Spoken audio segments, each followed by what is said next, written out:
AP రాజకీయాల్లో ప్రభుత్వం అందరి చూపు నంద్యాల ఉప ఎన్నికపైనే ఉంది. అధికార పార్టీ చేస్తున్న రాజకీయాలను చూస్తే నంద్యాల సీటు ఖచ్చితంగా వైసీపీకి వచ్చేలా కనబడుతుంది. అఖిలప్రియ వర్గంపై ఎంత సింపతి ఉన్నప్పటికీ గెలవడం మాత్రం అసాధ్యమని ఇటీవలే చేసిన ఓ సర్వేలో వెల్లడైంది. కార్యకర్త కానీ ఓటర్లు ఒక్కసారి వైసీపీకి ఓటు వేస్తే వేరే పార్టీకి ఓటు వేసే ఛాన్స్ ఉండదు.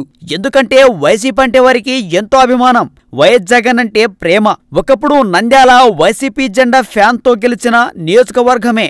అయితే మధ్యలో భూమా నాగిరెడ్డి పార్టీ టీడీపీలోకి మారడం, ఆ తర్వాత జరిగిన పరిస్థితుల కారణంగా ఆ నియోజకవర్గ ప్రజలలో కొంత మార్పు వచ్చిన మాట నిజమే. అయితే నాయకుడు పార్టీ మారినంత మాత్రమున ఆ ప్రాంత కార్యకర్తలు ఓటర్లు పార్టీ మారతారనుకోవడం పొరపాటే అవుతుంది. అలాగే అఖిలప్రియ తండ్రిని కోల్పోయి పుట్టెడు దుఃఖంలో ఉంది కాబట్టి ఓట్లు తెలుగు తమ్ములకే పడతాయని, అఖిలప్రియ వర్గం వ్యక్తే విజయం సాధిస్తాడని కొంతమంది అనుకుంటున్నారు. అయితే నంద్యాలలో భూమా వర్గానికి మంచి పట్టున్నమాట వాస్తవం. అదంతా గతం.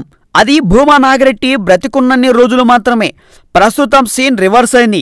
రాజకీయ పరంగా అఖిలప్రియకు పెద్దగా అనుభవం లేకపోవడం, అంతేకాకుండా పార్టీ కార్యకర్తలను పెద్దగా పట్టించుకోకపోవడం, భూమా ఉన్నప్పుడు పార్టీ వ్యవహారాలు జాగ్రత్తగా చూసుకున్న వ్యక్తిని అఖిలప్రియ అసలు పట్టించుకోకుండా పక్కన పెట్టడం, ఇలాంటివి చూస్తుంటే నంద్యాలలో టీడీపీ గెలుపు అసాధ్యమని విశ్లేషకులు అభిప్రాయం వ్యక్తం చేస్తున్నారు.